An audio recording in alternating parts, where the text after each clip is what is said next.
Hello दोस्तों, हम फिर आ गए थे कहानी जुनून तेरे इश्क का, जिसको लिखा है इनायत जी ने और उसका क्रेडिट भी इन्हीं को जाता है। तो दोस्तों, हमारी इस कहानी के पूरे एपिसोड नंबर आपके 85 हो चुके हैं। हम देखते हैं आने वाली कहानी में क्या होता है। शुरू करते हैं एपिसोड नंबर 86 और देखते हैं कहानी में क्या होता है। आरफ सनम को कॉल करता और दोनों एक दूसरे से अपने दिल को साझा कर रहे थे। दूर दूर दूर दोनों ही थे, लेकिन रेंज एक सेकेंड दूर तो दोनों ही नहीं हो पा रहे थे, पर एक दूसरे की लेकिन मजबूरी थी। शायद ये दर्द उनके प्यार को और बढ़ा दे एक दूसरे के लिए, लेकिन कल किसी ने भी नहीं देखा, क्या पता ये जुदाई और भी बढ़ जाए। वहीं सब देख के किसी को खुशी मिल रही थी, पता नहीं उसकी खुशी कितने दिन टिकने वाली थी। बहुत हो गई ये बातें तो क्या क्या ना कभी बहुत इमोशनल हो जाती हैं। चलो, मेरा तो चलता ही रहेगा। हम चलते हैं सलमा और आरफ के पास। वैसे तो किसी की बात सुनना गलत बात है, लेकिन हम सुन लेते हैं। सनम आरफ को सारी बात बताती है कि उसके जाने के बाद कंपनी में क्या हुआ। आरफ सनम को समझाते हुए बोलता है, तुम परेशान मत हो बच्चा, मुझे तुम पे पूरा भरोसा है। मैं जानता हूँ कि तुम सब संभाल लोगी। पर आरफ, मुझे बहुत डर लग रहा है, अगर कुछ गलत हो गया तो सनम बोलती है, कुछ नहीं होगा बच्चा, मैं जानता हूँ तुम संभाल लोगी। तो आरफ उस बात का जवाब देता है। सनम आरफ एक दूसरे की थोड़ी देर बात करते हैं और आरफ सनम को कुछ समझाता है, उसके बाद कॉल कट कर देता है। कॉल कट होने पे दोनों ही अपनी अपनी आंखें बंद करके एक दूसरे को महसूस करने लगते हैं। थोड़ी देर ऐसे रहने के बाद सनम वापस अपने काम में लग जाती है। वहीं आरफ खुद से बात करते हुए बोलता है, तुम जो भी हो, तुम्हारी वजह से मुझे मेरी जान से इतना दूर रहना पड़ रहा है। तुम्हें ऐसी मौत दूंगा कि तुम्हारी रूह तक कांप जाएगी। और उसके बाद अपने फ़ोन लेके आदिल को कॉल करता है और साथ ही साथ आनंद और अमन को भी कॉन्फ्रेंस पे ले लेता है और उनसे थोड़ी देर बात करने के बाद कॉल कट कर देता है। कॉल कट होने के बाद चारों के चेहरे पे एक डेविड स्माइल आ जाती है। वहीं आरफ खुद से बोलता है, तुम्हारा खेल खत्म, और स्माइल करता है। वहीं दूसरी ओर सनम के पास अन भगता हुआ आता है और उसे बताता है, सारे शेयर होल्डर इन्वेस्टर अपने पैसे वापस मांग रहे हैं। अगर हमने जल्दी कुछ नहीं किया तो कुछ ही वक्त में सिंघानिया कंपनी का नामो निशान मिट जाएगा। अनंत की बात सुन के सनम के चेहरे पे टेंशन की लकीर आ जाती है, लेकिन फिर भी खुद को संभाल के चेहरे पे एटीट्यूड लाते हुए बोलती है, सारे शेयर होल्डर और इन्वेस्टर को मीटिंग रूम में बुलाइए अभी के अभी, और जो जो लोग नहीं आ सकते उन्हें ऑनलाइन मीटिंग करने को बोलो। अनंत ओके बोल के चला जाता है। थोड़ी देर बाद सब लोग मीटिंग रूम में थे, तभी मीटिंग रूम का डोर ओपन होता है और सनम अनंत के साथ अंदर आती है। फुल कॉन्फिडेंट के साथ अंदर आके अपनी चेयर पे बैठ जाती है।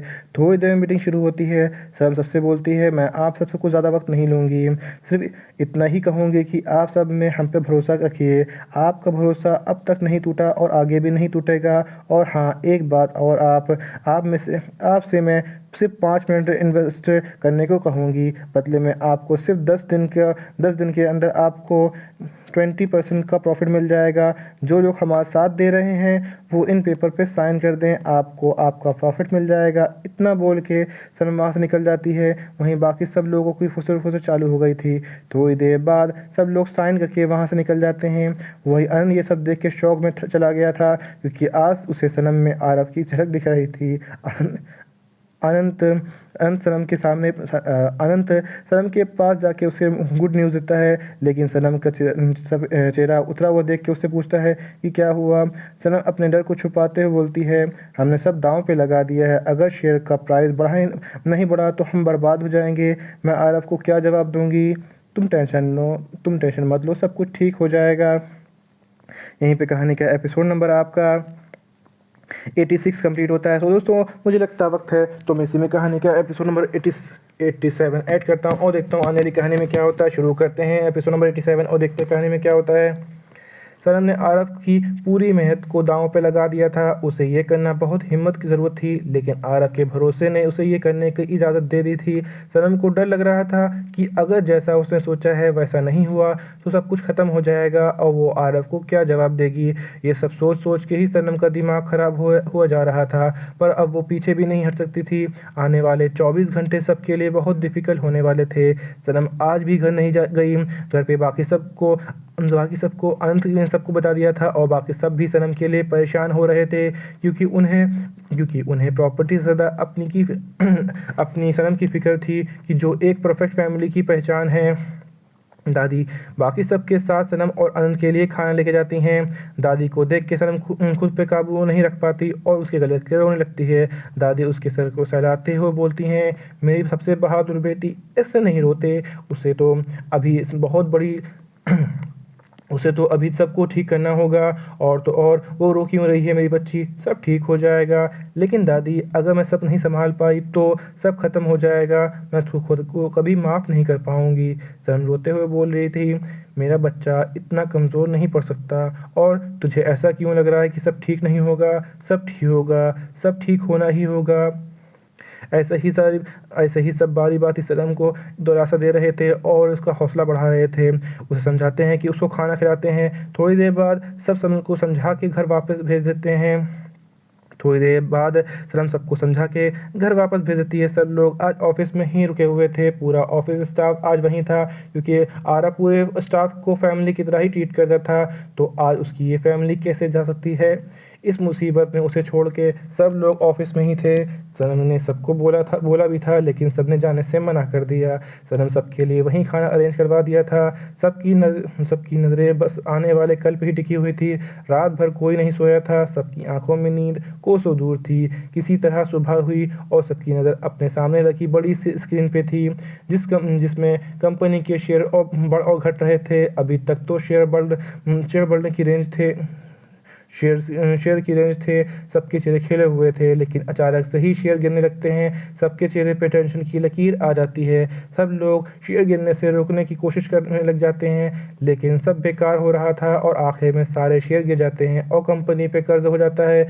और ये देखते ही सबकी आंखों में आंसू बहने लगते हैं। सनम खुद को कोबिन में लॉक कर लेती है और फूट फूट कर रोने लगती है और खुद से ही बोलती है, मेरी ही वजह से सब कुछ खत्म हो गया।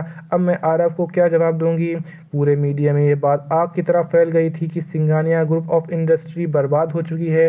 तभी अचानक से सनम को कुछ बाहर को शोर सुनाई देता है और वो अपने आंसू पोंछते हुए बाहर आती है। बाहर तारा अपने बॉडीगार्ड के साथ खड़ी थी। सनम उसके पास जाके उससे वहां होने का रीज़न पूछती है, तो तारा उसे बोलती है कि उसने इस कंपनी का सारा कर्जा चुका दिया है और अब ये कंपनी उसकी हुई। इसका मतलब जो कुछ भी हुआ था उसे तुम्हारा किया हुआ था। सनम तारा से बोलती है। सनम की बात सुनकर तारा हंसते हुए चेयर पे बैठ जाती है और बोलती है, सनम तुम कितनी इंटेलिजेंट हो, तुम्हें तो सब पता चल गया कि ये सब मैंने किया है। लेकिन इस इंटेलिजेंट का क्या फ़ायदा जब सब कुछ ख़त्म हो चुका है? लेकिन तुमने ऐसा क्यों किया? तुम तो आरव की पार्टनर थी ना।